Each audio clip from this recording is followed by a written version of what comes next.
बना रहे हैं, इसके लाभों से लाभान्वित होते देखकर अनेकानेक किसान इसके प्रयोग को आगे बढ़ा रहे हैं। मोदी जी जब गुजरात के मुख्यमंत्री थे तब शायद आजादी के बाद पहली बार देश में जीडीपी में कृषि का जो योगदान है उसको सार्थक तरीके से बढ़ाने की एक पहल किसी राज्य के मुख्यमंत्री के रूप में नरेंद्र भाई ने की थी। सालों से जीडीपी का एक हिस्सा कृषि उत्पादन रहा ही है, मगर कृषि उत्पादन के माध्यम से भी जीडीपी बढ़ सकता है और एक वैज्ञानिक तरीके से जीडीपी में बहुत बड़ा कंट्रीब्यूटर बनाया जा सकता है और किसानों की समृद्धि के लिए भी काम किया जा सकता है। उसका उदाहरण पूरे देश में सबसे पहले जब प्रधानमंत्री जी देश गुजरात के मुख्यमंत्री थे तब हुआ और कई सालों तक 10% ग्रोथ कृषि ग्रोथ रेट को बरकरार करते हुए गुजरात ने उसको सफलतापूर्वक किया। अनेकानेक प्रयोग किए गए।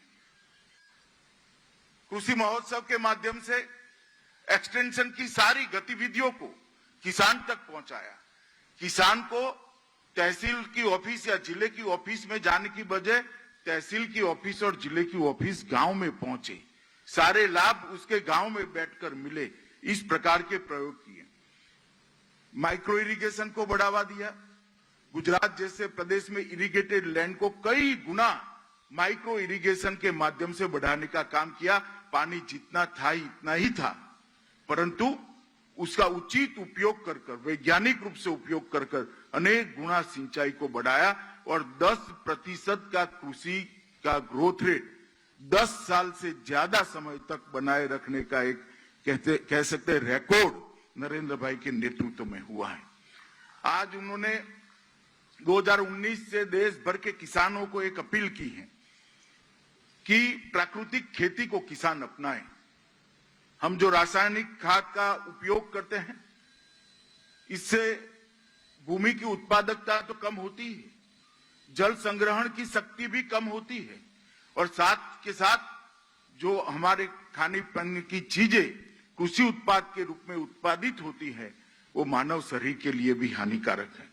तो सालों पुरानी अपनी पारंपरिक खेती को, प्राकृतिक खेती को पुनर्जीवित करने का एक बहुत बड़ा अभियान प्रधानमंत्री जी ने लिया है और उन्होंने लाल किले की प्राचीर से देश भर के करोड़ों किसान भाइयों को अपील कर इस मुहिम में, इस अभियान में जोड़ने का आह्वान किया है। और जैसा कि हर चीज में होता है, मोदी जी किसी चीज का आह्वान करते हैं तो आह्वान मात्र से वो चीज वहां पर रुकती नहीं है। इसके लिए वो कार्य योजना बनाते हैं।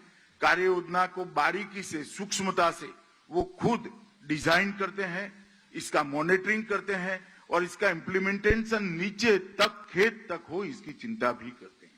और आज का ये कार्यक्रम उसी का एक हिस्सा है। मित्रों, देसी गाय के, एक ही देसी गाय से 30 एकड़ भूमि का प्राकृतिक खेती हो पाए, 1 रुपये का भी खाद या कीटनाशक का उपयोग न करना पड़े, इस प्रकार का जो प्रयोग आचार्य देवव्रत और बाकी बहुत सारे कृषि वैज्ञानिकों ने आगे बढ़ाया है, इसको बल देने का एक काम है।